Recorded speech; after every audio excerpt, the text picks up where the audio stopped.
saya Raka Abdaderi dari UPN Veteran Jakarta S1 Keperawatan. Di sini saya akan mengadakan pendidikan kesehatan tentang diabetes mellitus kepada Bapak. Apakah Bapak bersedia?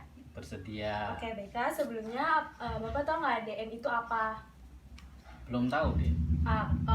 DM itu adalah penyakit gangguan metabolik akibat pankreas itu tidak memproduksi cukup insulin atau tubuh itu tidak dapat menggunakan insulin secara efektif. Nah, insulin itu apa? Kan sering banget tuh DM dikaitkan dengan insulin. Insulin itu adalah hormon yang mengatur keseimbangan gula darah. Jadi kalau misalnya di penderita DM kadar insulin itu tinggi, ya disebut hiperglikemia.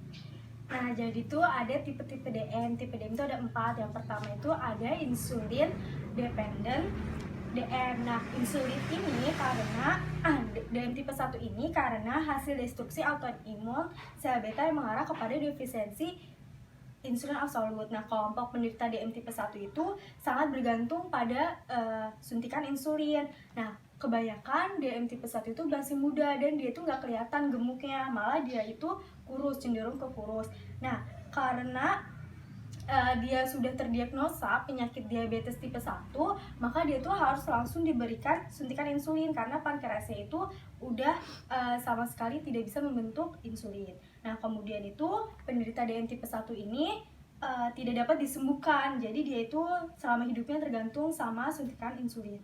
Nah, terus kemudian DM tipe 2 ini disebutnya non-insulin dependent DM. Nah, karena dia itu akibat dari defek sekresi insulin progresif diikuti dengan resistensi insulin.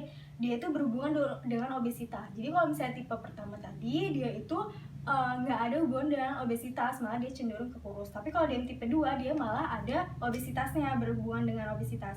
Nah, kalau DM tipe 2 itu dia nggak usah perlu suntikan insulin, tapi dia itu nggak bergantung sama suntikan insulin karena si pankreasnya itu masih bisa mengeluarkan insulin walaupun nggak sempurna. Nah, kalau misalnya DM tipe 2 itu dapat dikendalikan dengan menurunkan berat badan, soalnya kan dia kegemukan sama olahraga.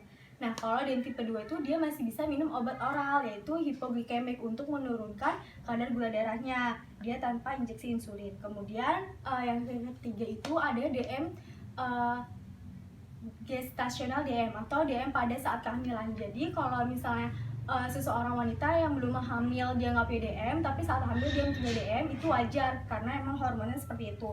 Tapi dia itu bisa kembali normal setelah melahirkan. Tapi kalau misalnya dia nggak ditangani dengan baik atau pola dietnya nggak bagus, maka DM-nya bakal kelanjutan. Nah, yang keempat itu DM tipe lain. DM tipe lain itu akibat dari penyakit pankreas, hormonal, obat-obatan, bahan kimia, atau kelainan insulin. Nah, kemudian itu di sini tuh ada 6 grade ulcus diabeticum. Biasanya kan DM itu sering dikaitkan dengan luka. Nah, di sini tuh ada grade-nya, ada tingkatan lukanya.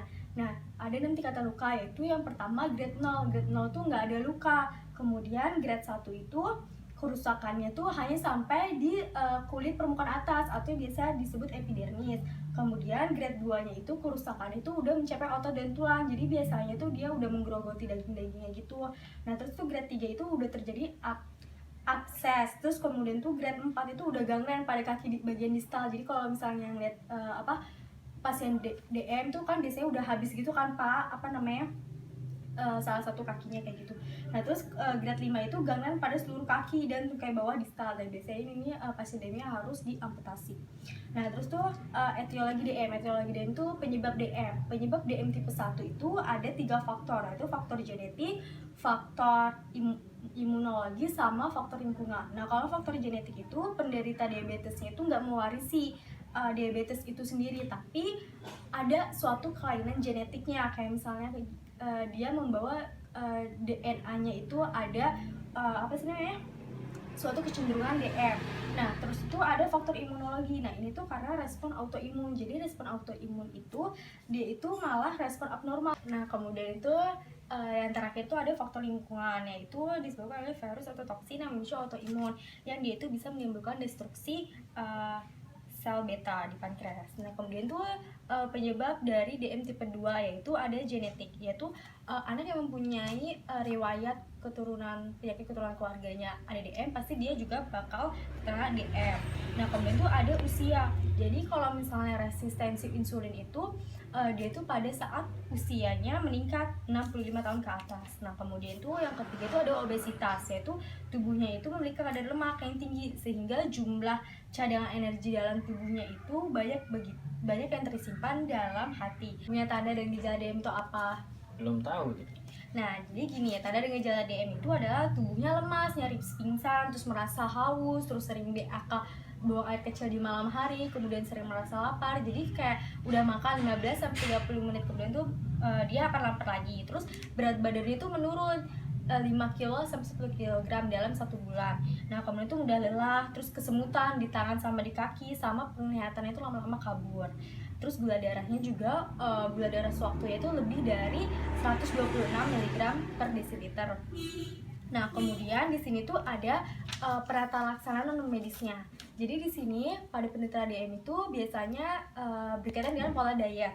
Nah, yaitu pada penderita DM prinsipnya itu dia menghindari makanan yang cepat diserap menjadi gula darah atau biasanya itu disebut karbohidrat sederhana kayak seperti gula, sirup, terus dodol, nasi, coklat, permen atau serai. Malah dianjurkan untuk mengonsumsi karbohidrat yang kompleks kayak zat tepung, roti gandum, biji gandum, terus sayur sama kacang.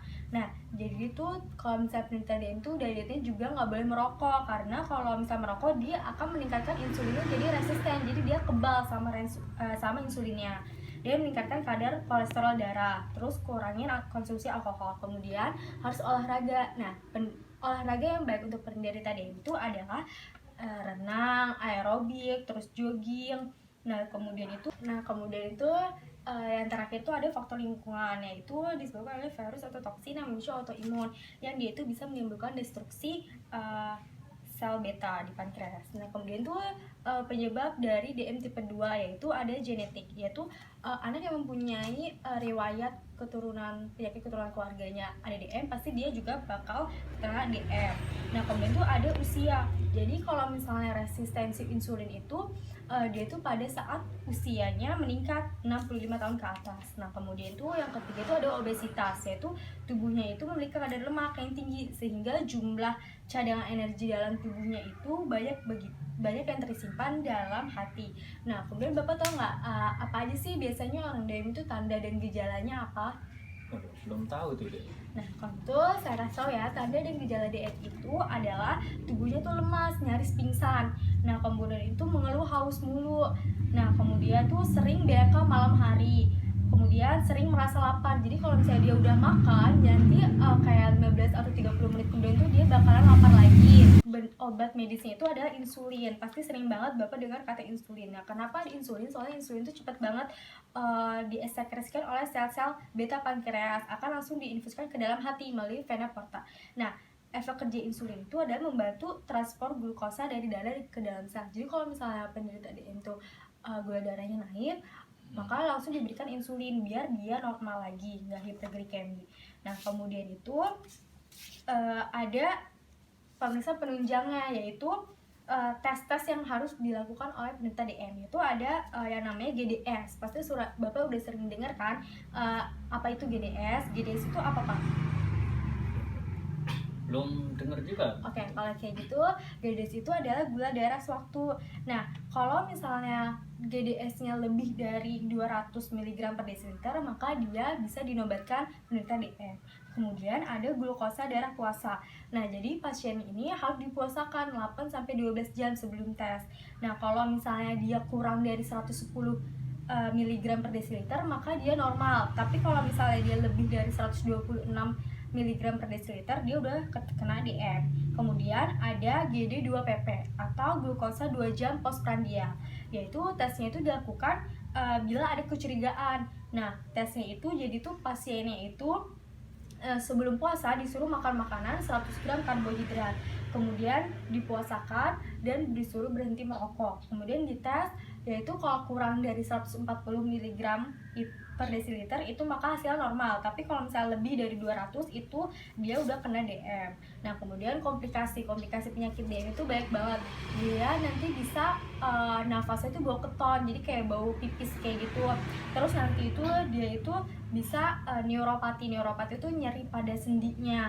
Terus bisa retinopati itu penglihatannya kabur. Terus dia juga bisa kesemutan pada tangan dan kakinya. Nah kalau gitu sekian yang dapat saya sampaikan. Apakah ada pertanyaan Pak? Oh, nggak ada. Oke cukup kalau gitu. Baik Pak, terima kasih atas pertanyaannya. Selamat siang.